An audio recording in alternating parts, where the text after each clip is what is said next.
आप देख रहे हैं वीकेबी न्यूज की खास पेशकश जिसका नाम है देश प्रदेश और दुनिया का सफर, वो भी मेरे साथ। तो आइए रुक करते हैं इस खास पेशकश की ओर। आज तान्हा पोला है। बच्चे काष्ठ के बैल की पूजा कर उसे घुमाते हैं। ये पर्व श्रम के प्रतीक बैलों से ही जुड़ा है, लेकिन इस बार भी इस पर्व पर कोरोना का साया है। सरकार ने सार्वजनिक आयोजनों की अनुमति नहीं दी है। कारण कोरोना संक्रमण के मामले लगातार बढ़ रहे हैं। मुख्यमंत्री उद्धव ठाकरे ने कहा कि महाराष्ट्र सहित देश में कोरोना की तीसरी लहर दरवाजे पर खड़ी है। केरल में प्रतिदिन 30,000 नए मरीज मिल रहे हैं। ये खतरे की चेतावनी है, हमें सावधान रहना होगा।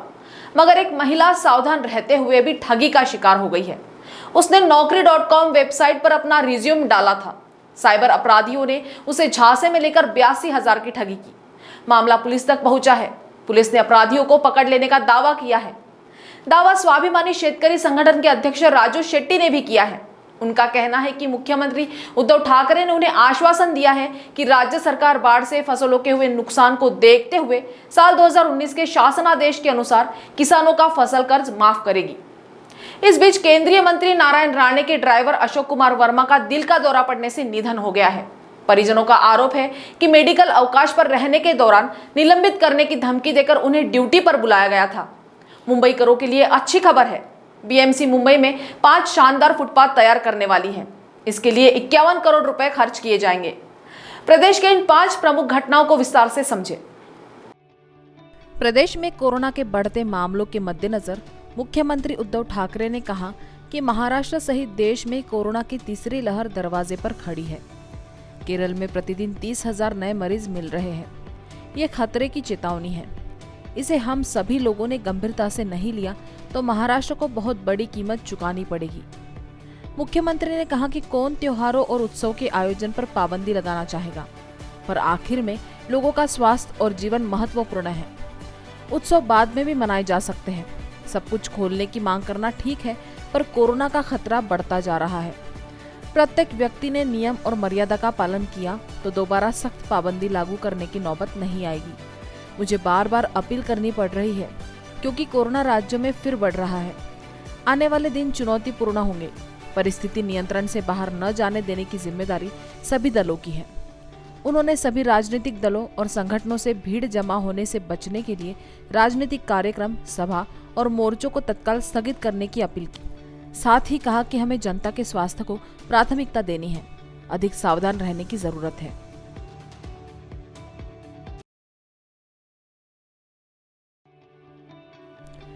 मुंबई स्थित बोरीवली की एक महिला ने naukri.com वेबसाइट पर अपना रिज्यूमे डाला था। इससे पहले भी वो इसके जरिए नौकरी पा चुकी थी, इसीलिए अपना प्रोफाइल लगातार अपडेट करती रहती थी। 30 सितंबर को उसे मनीषा नामक महिला ने फोन किया और दावा किया कि उसे ऑनलाइन शिक्षा देने वाले ऐप बायजूस में नौकरी मिल सकती है। अगर वो इसके लिए इच्छुक है तो नौकरी पक्की करने के लिए ऑनलाइन 1900 रुपए भरने पड़ेंगे। महिला ने बताया कि भुगतान से जुड़ी जानकारी देने के लिए करण मेहरा नाम के एक व्यक्ति का फोन आएगा। बाद में अपना नाम करण मेहता बताने वाले एक व्यक्ति ने महिला को फोन किया और बैंक खाते से जुड़ी जानकारी देकर उसमें पैसे ट्रांसफर करने को कहा। उसने कहा कि पैसे भरने के बाद 1 दिन में चयन प्रक्रिया पूरी हो जाएगी। इसके बाद आरोपी ने प्रशिक्षण, कागजात की जांच और दूसरे बहानों से 82,629 रुपए खाते में ट्रांसफर करा लिए। आरोपियों ने महिला से और भी पैसे ठगने की कोशिश की। जब मोहित नाम के व्यक्ति ने महिला को फोन किया और कहा कि कुछ और फीस के लिए 28,629 रुपए ट्रांसफर करने होंगे, तो महिला को ठगी का एहसास हुआ और उसने पुलिस से शिकायत की। मुख्यमंत्री उद्धव ठाकरे ने स्वाभिमानी शेतकरी संगठन के अध्यक्ष राजू शेट्टी को आश्वासन दिया है कि राज्य सरकार बाढ़ से फसलों के हुए नुकसान को देखते हुए साल 2019 के शासनादेश के अनुसार किसानों का फसल कर्ज माफ करेगी। इस मुद्दे को लेकर शेट्टी ने कोल्हापुर में जल समाधि आंदोलन की चेतावनी दी थी। इसके बाद मुख्यमंत्री ने शेट्टी को बैठक के लिए आमंत्रित किया था। शेट्टी ने कहा कि साल 2019 के शासनादेश के अनुसार किसानों को मदद करने की घोषणा की गई, लेकिन अभी तक मदद के लिए शासनादेश जारी नहीं किया गया है। इस पर मुख्यमंत्री ने कहा कि किसानों को मदद के लिए राज्य मंत्रिमंडल में फैसला लेकर जल्द शासनादेश जारी किया जाएगा। बाद में शेट्टी ने बताया कि मुख्यमंत्री ने नियमित कर्ज भरने वाले किसानों को 50,000 रुपए के सरकार के घोषणा को लागू करने का आश्वासन दिया है। कुछ दिन तक इंतजार करेंगे। यदि सरकार ने फैसला नहीं लिया तो फिर से आंदोलन करेंगे। शेट्टी ने कहा कि किसानों की हालत अत्यंत दयनीय है। कोरोना काल ने कमर तोड़कर रख दी है, इन्हें फौरन राहत की जरूरत है। केंद्रीय मंत्री नारायण राणे के ड्राइवर अशोक कुमार वर्मा का दिल का दौरा पड़ने से निधन हो गया है, लेकिन परिजनों का आरोप है कि मेडिकल अवकाश पर रहने के दौरान निलंबित करने की धमकी देकर उन्हें ड्यूटी पर बुलाया गया था। अशोक कुमार वर्मा राज्य संपत्ति विभाग में ड्राइवर के पद पर तैनात थे। जब केंद्रीय मंत्री नारायण राणे लखनऊ आए तो अशोक कुमार की ड्यूटी भी लगा दी गई। ड्यूटी के दौरान ही अशोक को हार्ट अटैक आया, जिसके बाद अधिकारी की गाड़ी से उन्हें अस्पताल ले जाया गया, लेकिन उनकी मौत हो गई। परिजनों का कहना है कि अशोक की तबीयत खराब थी, जिस कारण वो मेडिकल लीव पर थे, लेकिन जब नारायण राणे आए तो मेडिकल छुट्टी के बावजूद अशोक को जबरदस्ती बुलाया गया। परिजनों ने संपत्ति विभाग के मोटर इंचार्ज अमरीश श्रीवास्तव पर आरोप लगाया है कि वो अशोक की बीमारी के बारे में जानते भी थे, उसके बावजूद उन्होंने फोन कर जबरदस्ती बुलाया और न आने पर सस्पेंड करने की धमकी दी, जिस कारण अशोक को मजबूरन ड्यूटी करने के लिए जाना पड़ा। महानगर के फुटपाथ पैदल चलने वालों के लिए परेशानी का सबब बन गए हैं। उखड़े पेवर ब्लॉक, बड़े बड़े गड्ढे मुंबई में फुटपाथ की पहचान बन गए हैं। अब बीएमसी मुंबई में फुटपाथ को बेहतर बनाएगी। दक्षिण मुंबई के काला घोड़ा स्थित फुटपाथ को बदलने के बाद अब बीएमसी उसी तर्ज पर मुंबई में 5 अन्य फुटपाथ तैयार करेगी। इसके लिए 51 करोड़ रुपए खर्च किए जाएंगे। बीएमसी प्रशासन ने इस प्रस्ताव को मंजूरी के लिए स्थायी समिति के पास भेजा है। बीएमसी ने फुटपाथ की मरम्मत के लिए सलाहकार नियुक्त किया है। सलाहकार के सुझाव के अनुसार काला घोड़ा स्थित national gallery of modern art के सामने का फुटपाथ बनाया गया है। इस फुटपाथ को ऐसा बनाया गया है कि यहाँ बस के यात्री आसानी से उतर सके, दिव्यांग व्हीलचेयर से आसानी से आ जा सके। उसी तरह माटुंगा, चेंबूर, बांद्रा व गोरेगांव के फुटपाथों का भी मरम्मत एवं सौंदर्यीकरण किया जाएगा। बीएमसी ने माटुंगा और चेंबूर दोनों जगहों के फुटपाथ की मरम्मत व सौंदर्यीकरण के लिए 42 करोड़ रुपए खर्च किए जाने का अनुमान लगाया है। साल 2019 में हैदराबाद में 4 लोगों ने एक लड़की का रेप करने के बाद उसे जिंदा जला दिया था। आम लोगों के अलावा सेलिब्रिटीज ने भी इस घटना पर दुख और नाराजगी जताई थी। कुछ सेलिब्रिटीज ने पीड़ित लड़की की पहचान उजागर कर दी थी, जिसके बाद अब उनके खिलाफ मामला दर्ज कर दिया गया है। इनमें 38 इंडियन सेलिब्रिटीज शामिल है। उनके खिलाफ कार्रवाई करने की मांग की गई है। अदालत इस बारे में फैसला लेगा, लेकिन एक अन्य मामले में अदालत ने अहम निर्णय दिया है। सुप्रीम कोर्ट ने कहा है कि मंदिर के नाम की संपत्ति के मालिक देवता होंगे, पुजारी और प्रबंधन समिति के लोक सेवक ही रहेंगे। सुप्रीम कोर्ट ने इसके साथ ही भू राजस्व रिकॉर्ड से पुजारियों के नाम हटाने के आदेश दिए हैं। विधि के सामने एक और चुनौती आई है। झारखंड विधानसभा में नमाज पढ़ने के लिए अलग से कमरा आवंटित करने के मामले को इंगित करते हुए बिहार में भाजपा विधायक और फायर ब्रांड नेता हरिभूषण ठाकुर बचौल ने बिहार विधानसभा में हनुमान चालीसा पढ़ने की इजाजत मांगी है। परेशानियां यही खत्म नहीं। हरियाणा के करनाल जिले में आंदोलनकारियों और पुलिस के बीच 28 अगस्त को हुई झड़प के विरोध में करनाल की अनाज मंडी में महापंचायत का आयोजन किया गया है। इस महापंचायत में कई राज्यों से आंदोलनकारी पहुंचे हैं। किसानों ने आज लघु सचिवालय का घेराव की योजना बनाई है। पुलिस ने व्यवस्था कड़ी कर दी है। इसी बीच हरियाणा के एक स्कूल में लगभग 40 बच्चों को लाठियों से पीटने का मामला सामने आया है, जिसमें से 10 बच्चों को अस्पताल में भर्ती कराया गया है। घटना को लेकर पुलिस में शिकायत दर्ज कराने के बाद स्कूल के अधिकारियों के खिलाफ मामला दर्ज किया गया है। लोगों में आक्रोश है। तो आइए इन सभी 5 खबरों को विस्तार से जानते हैं। साल 2019 में हैदराबाद में एक चौंकाने वाला मामला सामने आया था, जिसमें 4 लोगों ने एक लड़की का रेप करने के बाद उसे जिंदा जला दिया था। आम लोगों के अलावा सेलिब्रिटीज ने भी घटना पर दुख और नाराजगी जताई थी। इसी दौरान कुछ सेलिब्रिटीज ने पीड़ित लड़की की पहचान उजागर कर दी थी, जिसके बाद अब उनके खिलाफ मामला दर्ज कर दिया गया है। रिपोर्ट्स के मुताबिक अजय देवगन, अक्षय कुमार, सलमान खान, राकुल प्रीत सिंह सहित 38 इंडियन सेलिब्रिटीज पर रेप पीड़िता की पहचान सोशल मीडिया पर उजागर करने का मामला दर्ज किया गया है। इन सेलिब्रिटीज में बॉलीवुड के अलावा साउथ की फिल्म इंडस्ट्री के लोग भी शामिल हैं। कानून के मुताबिक किसी भी रेप पीड़िता का नाम, तस्वीर या असल पहचान कहीं भी उजागर करना कानूनन अपराध है। सेलिब्रिटीज के खिलाफ यह केस दिल्ली के एक वकील गौरव गुलाटी ने दर्ज किया है। उन्होंने सब्जी मंडी पुलिस थाने में इंडियन पीनल कोड की धारा 228A के तहत मामला दर्ज कर 30 हजारी कोर्ट में एक याचिका दाखिल की है। अपनी शिकायत में उन्होंने कहा कि दूसरों के लिए उदाहरण बनने के बजाय इंडियन सेलिब्रिटीज नियमों को तोड़ते हुए पीड़िता की पहचान उजागर कर रहे हैं। वकील ने अपनी याचिका में इन सभी सेलिब्रिटीज की तुरंत गिरफ्तारी की मांग की है। सुप्रीम कोर्ट ने एक अहम फैसले में कहा है कि मंदिर के नाम की संपत्ति के मालिक देवता ही होंगे, पुजारी और प्रबंधन समिति के लोग सेवक ही रहेंगे। सुप्रीम कोर्ट ने यह भी आदेश दिया है कि भू राजस्व रिकॉर्ड से पुजारियों के नाम हटाए जाए। सुप्रीम कोर्ट ने अयोध्या के ऐतिहासिक फैसले का हवाला देते हुए मध्य प्रदेश के एक मंदिर के मामले में यह फैसला सुनाया है। कोर्ट ने अपने फैसले में साफ किया है कि देवता ही मंदिर से जुड़ी भूमि के मालिक है, पुजारी केवल इन संपत्तियों के रख रखाव के लिए है। जस्टिस हेमंत गुप्ता और जस्टिस A.S. बोपन्ना की पीठ ने इस मामले में अयोध्या सहित पहले के कई फैसलों का जिक्र किया है। उन्होंने कहा कि मंदिर की जमीन का पुजारी काश्तकार नहीं, सिर्फ रक्षक है, वह एक किराएदार जैसा है। कोर्ट ने कहा कि मंदिर में जो भी पुजारी होगा वही वहाँ देवी देवताओं को भोग लगाएगा, साथ ही मंदिर से संबंधित जमीन पर खेतीबाड़ी का काम भी संभालेगा। सुप्रीम कोर्ट की पीठ ने यह भी कहा कि देवता की मान्यता कानूनी व्यक्ति के रूप में विधि सम्मत है, लिहाजा पुजारियों के नाम भू राजस्व रिकॉर्ड से हटाए जाए। भूस्वामी के तौर उस समुचित कॉलम में देवता का ही नाम रहेगा। झारखंड विधानसभा में नमाज पढ़ने के लिए अलग से कमरा आवंटित करने का मामला तूल पकड़ता जा रहा है और इसकी गूंज अब बिहार के सियासत में भी सुनाई पड़ने लगी है। भाजपा विधायक और फायर ब्रांड नेता हरिभूषण ठाकुर बचौल ने सोरेन सरकार के इस फैसले को तुगलकी करार देते हुए समाज को बांटने वाला फैसला बताया है।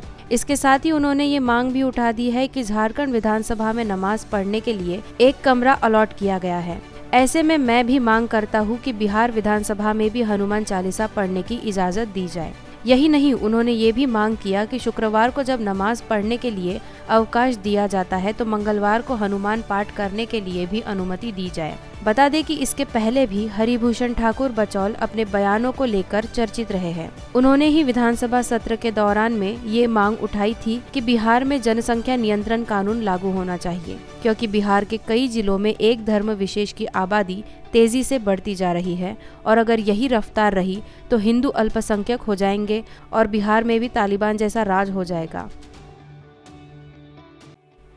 हरियाणा के करनाल जिले में आंदोलनकारियों और पुलिस के बीच 28 अगस्त को हुई हड़कंप के विरोध में करनाल की अनाज मंडी में महापंचायत का आयोजन किया गया है। इस महापंचायत में कई राज्यों से आंदोलनकारी पहुंचे हैं। किसानों ने आज लघु सचिवालय का घेराव की योजना बनाई है। उनके विरोध प्रदर्शन को देखते हुए करनाल में सुरक्षा के लिए पुलिस व अर्धसैनिक बलों की 40 कंपनियां तैनात की गई है। प्रशासन ने जिले में सोमवार को धारा 144 लागू कर दी। वहीं करनाल, जिंद, कुरुक्षेत्र, कैथल और पानीपत में मोबाइल इंटरनेट और MMS सेवाओं पर सोमवार रात से मंगलवार रात 12 बजे तक रोक लगा दी गई है। किसान नेता गुरनाम चढ़ूनी ने किसानों से अपील करते हुए कहा कि कोई किसान उपद्रव न करे। भाकियू के प्रदेशाध्यक्ष गुरनाम सिंह चढ़ूनी ने बताया कि पुलिस की ओर से सभी नाके हटाए जा रहे हैं, कहीं भी किसी को रोका नहीं जाएगा। उन्होंने किसानों से कहा कि रास्ते में पुलिस रोके तो मानवता का परिचय देना है। हमारा आंदोलन शांतिपूर्वक रहेगा। अगर किसी ने कोई गड़बड़ की तो आंदोलन टूट जाएगा। पुलिस का मैसेज आया है कि सभी बैरिकेड्स हटाए जा रहे हैं, किसी को रोका नहीं जा रहा है। पंचायत में ही सभी फैसले लिए जाएंगे। हरियाणा के एक स्कूल में लगभग 40 बच्चों को लाठियों से पीटने का मामला सामने आया है, जिसमें से 10 बच्चों को अस्पताल में भर्ती कराया गया है। घटना को लेकर पुलिस में शिकायत दर्ज कराने के बाद स्कूल के अधिकारियों के खिलाफ मामला दर्ज किया गया है। शिक्षकों ने बच्चों को इतनी बुरी तरह पीटा कि उनके शरीर पर निशान पड़ गए। खबरों के मुताबिक घटना सोमवार सुबह 11 बजे हुई, जब 11वीं कक्षा के एक छात्र ने कथित तौर पर कक्षा के अंदर सीटी बजाई। जब शिक्षकों ने सीटी बजाने वाले छात्र के बारे में पूछा तो सभी चुप रहे। फिर उन्होंने कक्षा के सभी 40 छात्रों को लाठियों से पीटा। कुछ छात्रों के माता-पिता द्वारा दायर एक संयुक्त शिकायत के अनुसार 3 शिक्षकों मांगे राम, रजनी और चरणजीत सिंह ने छात्रों की पिटाई की। शिकायत में यह भी आरोप लगाया गया कि चरणजीत सिंह ने अनुसूचित जाति के 2 छात्रों के खिलाफ जाति सूचक शब्दों का इस्तेमाल किया। चरणजीत सिंह ने छात्रों को धमकी दी कि अगर उन्होंने अपने माता पिता को घटना के बारे में बताया तो वह उन्हें बर्खास्त कर देंगे। उसने कथित तौर पर एक महिला शिक्षक के खिलाफ छेड़छाड़ का झूठा मामला बनाकर उनका भविष्य बर्बाद करने की धमकी भी दी। अफगान अब तालिबान का हो चुका है। मगर पेंचो खम अफगान अब तालिबान का हो चुका है, मगर पेंचो खम कम नहीं हुआ है। वहां के लोगों का पलायन लगातार जारी है, जिसे जिधर रास्ता मिल रहा है उधर ही निकल रहा है। पाकिस्तान की सीमा पर भी लोगों का भारी जमावड़ा है। वे पाकिस्तान में घुसने का प्रयास कर रहे हैं, लेकिन वहां के मंत्री ने दो टूक कहा है कि अफगान से भागने वालों के लिए पाकिस्तान में कोई जगह नहीं, कहीं पर कोई शरणार्थी शिविर नहीं खोला गया है। दूसरी तरफ अफगानिस्तान में पाकिस्तान विरोधी नारे लगाए जा रहे हैं। लोगों का कहना है कि अफगानिस्तान को एक स्वतंत्र सरकार चाहिए, न कोई पाकिस्तानी कठपुतली सरकार। लोग पाकिस्तान अफगानिस्तान छोड़ो जैसे नारे लगा रहे हैं। इससे खुद को अलग रखते हुए चीन अलग ही चाल चल रहा है। उसने जनरल वांग हेजियांग को वेस्टर्न थिएटर कमांड का नया कमांडर नियुक्त किया है, जो भारत के साथ सीमाओं की देखरेख करता है। वांग हेजियांग को दमनकारी चेहरे के रूप में पहचाना जाता है। इन रणनीतिक खबरों के अलावा अतीत और भविष्य की दो खबरें रोमांच पैदा करने वाली हैं। चीन में जहां 9000 साल पुरानी शराब कौतूहल का केंद्र बनी हुई है, वहीं मंगल ग्रह पर जीवन की खोज कर रहे नासा के रोवर ने बड़ी सफलता हासिल की है। दुनिया की इन 5 बड़ी खबरों पर आइए अब विस्तृत नजर डालते हैं। अफगानिस्तान में जारी संकट के कारण पाकिस्तान की सीमा पर काफ़ी लोग एकत्र हो गए हैं और पाकिस्तान में घुसने का प्रयास कर रहे हैं। इस पर पाकिस्तान के गृह मंत्री शेख रशीद अहमद ने कहा है कि अफगानिस्तान से भागने की कोशिश कर रहे अफगान शरणार्थियों को आश्रय देने के लिए उनका देश कोई नया शिविर स्थापित नहीं कर रहा है। अधिकारियों ने भी बताया कि पाकिस्तान में रह रहे शरणार्थियों में से लगभग आधे लोग अवैध रूप से रह रहे हैं, क्योंकि उन्हें अपना पंजीकरण नहीं करवाया है। आधिकारिक रूप से लगभग 15 लाख शरणार्थियों ने अपना पंजीकरण करवाया है। उनके पास रहने, रोजगार करने और सीमा पार जाने के लिए दस्तावेज है। याद रहे, अफगानिस्तान की सत्ता पर तालिबान के काबिज होने के बाद से ही पाकिस्तान कहता रहा है कि वह और शरणार्थियों को स्वीकार नहीं करेगा, लेकिन उसके मंत्री इस विषय पर विरोधाभासी बयान दे रहे हैं। गृह मंत्री ने इस मुद्दे पर कड़ा रुख अपनाया है, जबकि सूचना मंत्री फवाद चौधरी ने पिछले सप्ताह कहा था कि महिलाओं और बच्चों को लेकर नरमी बरती जाएगी। अभी तक कोई स्पष्टीकरण जारी नहीं किया गया है। काबुल पर तालिबान के कब्जे के बाद से अफगानिस्तान में आम लोग लगातार पाकिस्तान का विरोध कर रहे हैं। काबुल की सड़कों पर लोग पाकिस्तान मुर्दाबाद, आज़ादी और सपोर्ट पंजशीर के नारे लगा रहे हैं। स्थानीय मीडिया रिपोर्ट्स के मुताबिक अफगान लोग अफगानिस्तान में पाकिस्तान समर्थित आतंकवाद के विरोध में प्रदर्शन कर रहे हैं। ये लोग विरोध प्रदर्शन करते हुए काबुल स्थित पाकिस्तान दूतावास भी पहुंचे, जहां पाकिस्तान मुर्दाबाद के नारे लगाए हैं। रिपोर्ट के मुताबिक विरोध प्रदर्शन कर रहे इन लोगों को तितर बितर करने के लिए तालिबान ने गोलियां भी चलाई है। इन लोगों का कहना है कि अफगानिस्तान को एक स्वतंत्र सरकार चाहिए, न कि कोई पाकिस्तान कठपुतली सरकार। लोग पाकिस्तान अफगानिस्तान छोड़ो जैसे नारे लगा रहे हैं। पाकिस्तान पर तालिबान को सपोर्ट करने के आरोप लगते रहे हैं। कई मीडिया रिपोर्ट्स ने इस बात का सबूत भी पेश किया है कि कैसे पाकिस्तान अफगानिस्तान सरकार को अस्थिर करके तालिबान का सहयोग कर रही है। अफगानिस्तान और अमेरिका के साथ सालों से जारी युद्ध में पाकिस्तान एकमात्र ऐसा देश रहा है जो तालिबान का समर्थक है। तालिबान ने लगातार पाकिस्तान को अपना दूसरा घर बताया है। पूर्वी लद्दाख सेक्टर में भारत और चीन के बीच करीब 1.5 साल से स्टैंड ऑफ की स्थिति बनी हुई है। कई दौर की वार्ताओं के बाद भी दोनों देश किसी समझौते पर नहीं पहुंच सके हैं। बता दें कि गलवान घाटी, पैगोंग त्सो और गोगरा से बाहर निकलने से तनाव कुछ हद तक कम हो गया है, लेकिन पूर्वी लद्दाख में हॉट स्प्रिंग्स और देपसांग जैसे क्षेत्र में तनाव बना हुआ है। इसी बीच चीनी राष्ट्रपति शी जिनपिंग ने जनरल वांग हेजियांग को वेस्टर्न थिएटर कमांड का नया कमांडर नियुक्त किया है, जो भारत के साथ सीमाओं की देखरेख करता है। जनरल वांग हेजियांग जनरल शू किलिंग की जगह लेंगे। मई 2020 से लद्दाख में शुरू हुए गतिरोध के बाद से जनरल वांग पश्चिमी थिएटर कमान को लीड करने वाले चौथे कमांडर है। वांग 1980 के दशक की शुरुआत में वियतनाम के साथ युद्ध के दौरान युद्ध देख चुके हैं। पीपुल्स लिबरेशन आर्मी के एलिट यूनिट में सेवा दे चुके हैं। तिब्बत में भी पोस्टेड रहे हैं। यहाँ वह मूल तिब्बती आबादी के बीच सरकार विरोधी भावना को दबाने का काम कर रहे थे। भारत इस फेरबदल पर नजर रखे हुए है।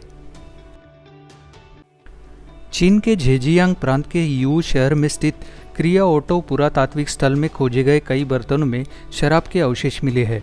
दावा किया जा रहा है कि यह अवशेष करीब 9000 साल पुराने हैं। यह मलबा 2 मानव कंकालों के पास पाया गया है, जो इस बात की ओर इशारा करता है कि शोक मनाने वालों ने मृतकों के सम्मान में शराब का सेवन किया होगा। अनुमान है कि यह मृतकों को सम्मानित करने के लिए बियर पीने की रस्म का सबसे पहला ज्ञात उदाहरण हो सकता है। शोधकर्ताओं का कहना है कि परिणामों से पता चलता है कि उस समय मिट्टी के बर्तनों का इस्तेमाल बियर रखने के लिए किया जाता था। प्राचीन बियर आज मार्केट में मिलने वाली बियर से काफ़ी अलग थी। संभवतः वह बियर स्वाद में थोड़ी मीठी थी और इसका रंग थोड़ा अलग था। पुरातत्वविदों का कहना है कि प्राचीन काल में बियर बनाना आसान नहीं था, क्योंकि 9000 साल पहले घरेलू तौर पर चावल की फसलें अपने शुरुआती चरण में थी। बहरहाल 9000 साल पुराना बियर कौतूहल का केंद्र बना हुआ है। शोधकर्ताओं का कहना है कि उस समय की जीवन स्तर को समझने में यह बियर कुछ हद तक सहायक साबित हो सकता है। मंगल ग्रह पर जीवन की खोज कर रहे नासा के रोवर ने बड़ी सफलता हासिल की है। रोवर ने मंगल ग्रह से चट्टानों के पहले नमूने को सफलतापूर्वक इकट्ठा कर लिया है। इससे पहले शुक्रवार को रोवर ने सैंपल इकट्ठा करने की सूचना दी थी, लेकिन नासा ने इसके सुरक्षित तरीके से सीलबंद होने की पुष्टि नहीं की थी। अब अमेरिकी स्पेस एजेंसी ने सैंपल्स की जो तस्वीरें साझा की है उसमें एक पेंसिल से थोड़े मोटे चट्टान के नमूने को एक सैंपल ट्यूब में देखा जा सकता है। ये नमूने 1 सितंबर को इकट्ठा किए गए थे, लेकिन नासा को इस बात की चिंता थी कि रोवर उन्हें कार्गो में रख पाएगा या नहीं, क्योंकि उस वक्त पर्याप्त रोशनी नहीं थी। हालांकि नई तस्वीरों ने ड्रिल सिस्टम के भीतर सुरक्षित रूप से नमूनों की पुष्टि की है। नासा के प्रशासक बिल नेल्सन ने इसे ऐतिहासिक कामयाबी बताया है। उन्होंने कहा कि रोवर का काम अभी पूरा नहीं हुआ है। इसे अगले साल 2 दर्जन से अधिक चट्टानों के नमूने इकट्ठा करने हैं। वैज्ञानिकों को उम्मीद है कि अगर मंगल पर कभी जीवन था या भविष्य में यहाँ जीवन की संभावना होती है तो उसके निशान यहाँ मिल सकते हैं। ग्रह के चट्टानों के नमूने ही आगे की राह आसान करेंगे। तो देश प्रदेश दुनिया की इस खास पेशकश में आज आपके लिए इतना ही। आपसे कल फिर मुलाकात होगी। तब तक बने रहिए वीकेबी न्यूज़ के साथ। नमस्कार।